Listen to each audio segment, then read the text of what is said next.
or a ukulele. It all works.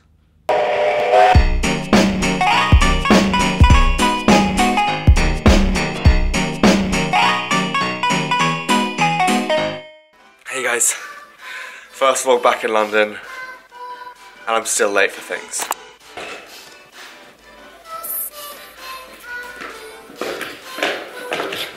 I'm going to go see my friend Kat from uni for coffee now, and then half an hour later, I think my sister's going to turn up.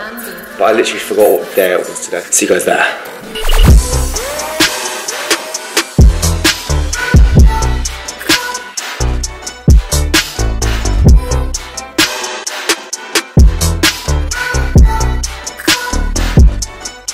Do you know what? Since I've actually been away, and like I took a couple of days off after I got back from the competition. I always like to take a couple of days because I'm honestly like, I'll speak to you guys about it properly later, but I feel so deflated and so like, more than just tired, like psychologically just a mess.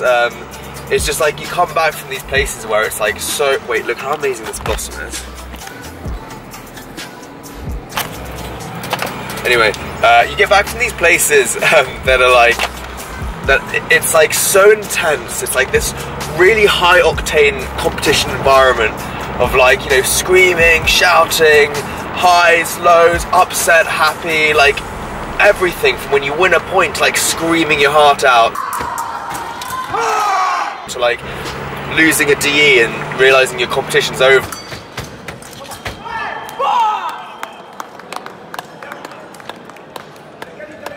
It's like, it's so high and low, it's such a contrast, and everyone's on that same like buzz of like, and then you come back and it's almost like someone's put the mute button on. Everything feels a little bit like dull and numb almost. And so I always get this like real like couple of days where I feel really, really blue and really quite down. So I took a couple of days off, but do you know what's really funny? It's like I never expected that I would be like, do you know what, I'm actually looking forward to picking up the camera and vlogging again. Like, it's weird, like it's only been like 2 weeks, but I feel like I really kind of like miss it, and I enjoy that creativity of creating something every year. I guess I just wanted to share that with you guys. I missed you.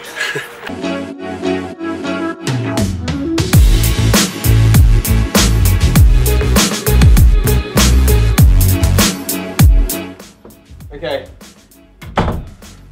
So I'm back from my coffee now. I know the B-roll is non-existent. Like you guys know already, I kind of like, when I see my family and a couple of friends, I like to just be in that moment and spend time with them rather than filming loads. But I do have a cool video for you guys today.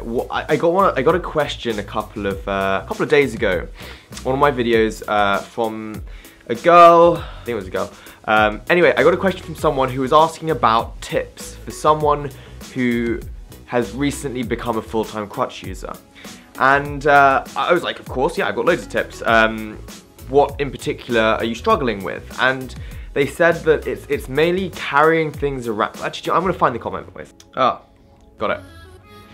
Carrying things around, from stuff from cups of tea to plates of food, larger stuff.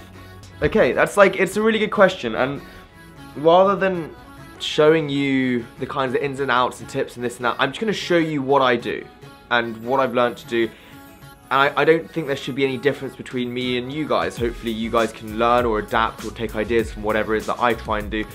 But I want to break it down into 3 major ways of carrying things. The first, sorry, I got something here, wait a second.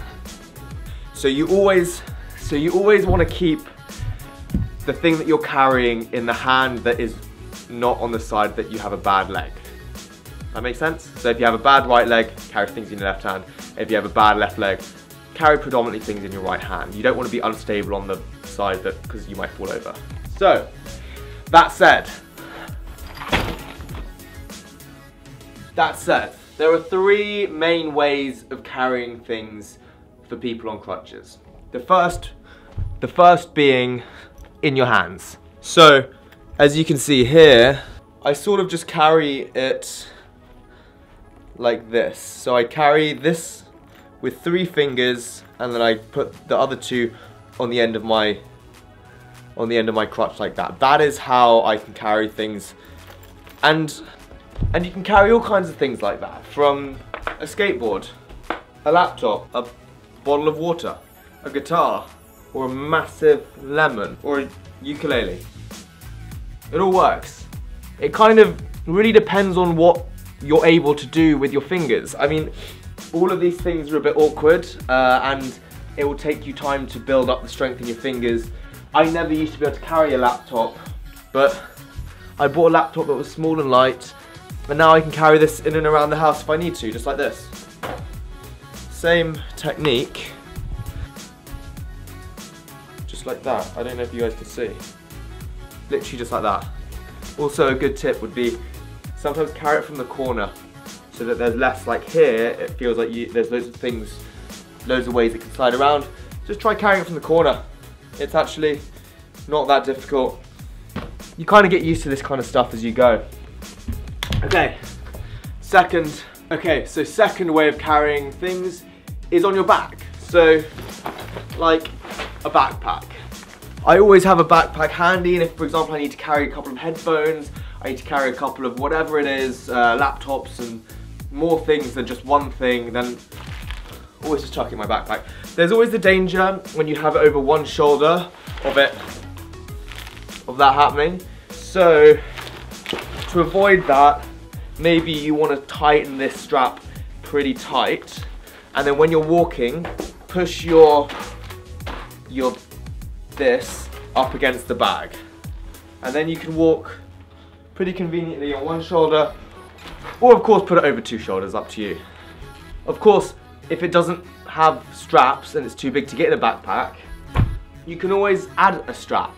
So this is what I do sometimes with my skateboards, is I'll get a yoga mat strap, and then just strap it around the skateboard, and then you can carry a skateboard. So again, it's just about getting creative with this kind of stuff. Just find a way of doing it. The last way of carrying things I wouldn't really recommend as a sustainable way of doing it, but sometimes it comes in handy if you're really desperate, which it works quite well for stuff like pillows and duvets and clothes, is putting them in between your limbs and just squeezing them. So you can carry pillows and things like that, and just make it work really. Practically, it's really just about what you can make work. You could carry all this from A to B and be alright. I mean, it's not, I wouldn't go to work like this, carrying all this stuff, but it's just about making your life work for you. I hope from a practical standpoint that was helpful on just how I carry a bunch of random things. I would like to talk a little bit more about the kind of other aspects of, drinks, carrying this and that, and also mentality. I think that's really important when it comes to this kind of stuff, because especially if you go from somewhere where you're able, I mean, I see people carrying whole things, armfuls of things, and I'm just like, shit, I wish I could do that, that's awesome. And it sounds really stupid, it's not awesome, but it's you only realise it when you can't do it, actually what it would be like for someone to just carry this, and then that, and then a cup of tea, and a laptop. For me, I kind of see people doing that and I'm like, wow, that's awesome, that would be so difficult for me. So I want to talk a little bit more about the mindset that I have towards that kind of stuff, because honestly, it sounds really melodramatic, but being in a position when you can't carry things, you can't get from A to B, it makes you feel so helpless. I remember when I was at university and I had, so the car park was here, and then the studio where we were with all our models was a good 5-10 minute walk away. It was up some stairs and over on the other side of the building, and there were a couple of situations throughout my degree when I needed to get to my car to go home, but I had a model or a big A1 piece of paper or drawing or whatever, a portfolio, and I physically couldn't, A1 portfolio, that squeezing my hand is difficult. And I kind of just sat there and I was like, I can't get there. and you feel this sense of like real helplessness because there's like almost nothing you can do. And I did manage to get out of that situation. I want to talk to you guys about how, and actually the main thing was having the right mentality. So I'll catch you guys in a bit and we'll talk about that a little bit more. I need to get down and do a little bit of editing for today's video. Hey guys, I'm just editing today's video, and basically the practical side of it has taken up a lot of this episode, and it's a lot of talking, and it's about 10 minutes already, and I don't like going for videos over 10 minutes really. So what I want to do is I want to cover this story and more about hot drinks, which is a big one, and also the mentality of it that I mentioned today in tomorrow's video, just so I can kind of cover it a little bit more and in a bit more depth, and also just not make an absolutely mammoth video because I would get bored. Anyway guys, what I'm going to do is I'm going to catch you tomorrow and we can talk about that a little bit more. See you tomorrow.